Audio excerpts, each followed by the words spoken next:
Hello and welcome to Forex.Academy, the #1 website for Forex and crypto education and analysis. In today's edition, we're going to be looking at using volume as a form of technical support. One of the problems for retail Forex traders is that there is no tool currently available that tells them how much volume in terms of currency amount floating around the market at any given time. The Forex market is not like a stock market where we can see amounts of stocks and shares being bought and sold.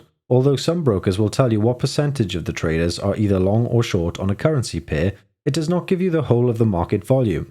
And because there are so many market makers and so many brokers out there, it is impossible to determine the amount of volume in terms of currency in the market at any given time. Therefore, traders have to use their technical analysis to establish when volume is high and low in the market. One of the best ways to establish volume is to look at the size of the Japanese candlesticks. For example, the longer the candlestick, and especially those which have very short wicks at either end, usually means a large amount of currencies are being simultaneously bought and sold pertaining to the particular pair a trader is focused on. Logically, the times when traders are more likely to see large volumes going through in a pair is likely to be around the times of economic data releases, in particular those relating to the GDP, interest rate decisions, employment, imports and exports, and manufacturing.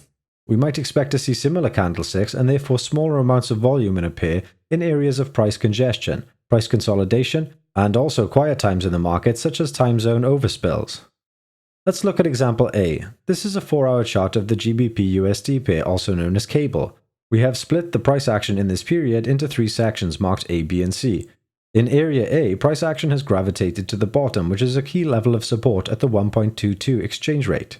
This is technically a period of consolidation and sideways trading, because no trend has been allowed to develop to the upside or downside. Let's now turn our attention to area B, where the candlesticks are very small and where price action is merely fluctuating around the 1.22 level. The candlesticks are very small, and this can only mean one thing: volume in this area is thin. Now let's take a look at area C. We have marked the first candlestick as #1, and where price action has accelerated away from the 1.22 level to just above the 1.24 level again, this is a key level. We also note that there are small wicks at either end of the candlestick. This candlestick has also taken out or engulfed the preceding candlesticks in areas A and B. This is a strong move to the upside and where a lot of volume has gone through during this 4-hour time frame. Candlestick number 2 is also a large candlestick, although it does have a small wick at the top, denoting a decrease in the volume towards the end of the period. The stronger push higher with candlestick 1 and 2 confirms large volume, which kicked off what turned out to be the beginning of a trend higher in this pair.